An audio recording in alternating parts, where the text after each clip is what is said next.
Iran could become a $100 billion gatekeeper of global oil, simply by charging ships to pass through the Strait of Hormuz. That's the claim spreading across financial media right now. It sounds like a real lifeline for a country whose oil revenue has collapsed by nearly 90% since the war began.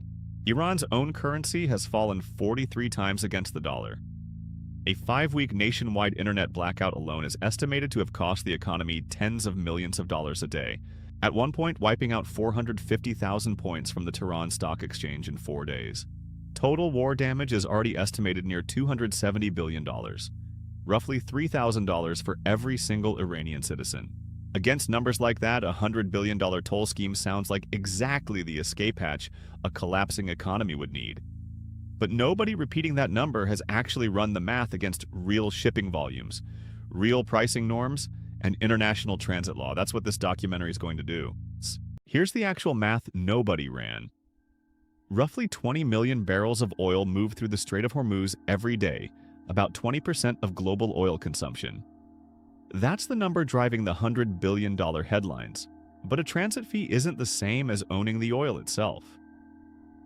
Independent analysis of real shipping volumes, standard maritime pricing, and international transit law puts Iran's realistic toll revenue at somewhere between $1 and $2 billion a year. Not $100 billion. 2. This isn't theoretical. Days ago, the United States itself proposed a 20% fee on ships transiting the strait under its own protection. It abandoned the idea within about 24 hours after Gulf governments called personally to object. If the world's most powerful navy couldn't make a toll stick past a single day of pushback, the idea that Iran could quietly collect $100 billion a year is even less realistic. Compare that to what Iran has actually lost. Its oil revenue has collapsed from around $50 billion a year in 2018 toward a potential $6 billion if the current blockade continues. An 88% collapse in its single largest source of income. One independent damage assessment puts Iran's total economic and military losses near $144 billion, roughly half from physical destruction of nuclear, missile, and air defense infrastructure, the other half from lost oil and gas revenue alone.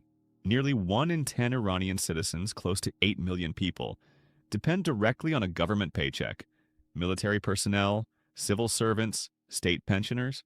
A $1 or $2 billion toll doesn't rescue an economy losing tens of millions a year. It barely covers a rounding error. So why does the $100 billion number keep spreading? Because it's a simpler story than the real one. A besieged nation finding a clever way out is a better headline than an economy in genuine structural collapse. This isn't the first time a besieged economy's actual math got replaced by a more comforting headline. It happens whenever a real crisis is too big and abstract for a single number to capture. The real story here isn't that Iran found a hidden fortune, it's that even total war damage near $270 billion and a currency collapsed 43 times over aren't enough on their own to force an ending. Officials close to Iran's own president have reportedly said full reconstruction could take more than a decade. And the country actually closest to a real salary payment crisis isn't even the one everyone's watching. Iraq has no sovereign wealth fund to fall back on. Oil funds 90% of its state income, and with exports collapsed and no approved national budget, one senior Iraqi oil official has called it the most serious operational threat the country has faced in 20 years. The ripple effects reach further still. A global fertilizer shortage tied to this same disruption works on a 6 to 9 month lag, meaning it hits food supplies just as several heavily indebted nations face their own debt deadlines later this year. 2 deadlines closer to home matter here. The ceasefire's 60-day window, closing August 16th, is still genuinely ahead. The revoked oil licenses wind-down window already expired July 17th, and it hasn't been restored. So which is it? A media narrative that simply gotten the math wrong, or a story someone benefits from keeping alive? A, it's an honest miscalculation that spread because it's a compelling story.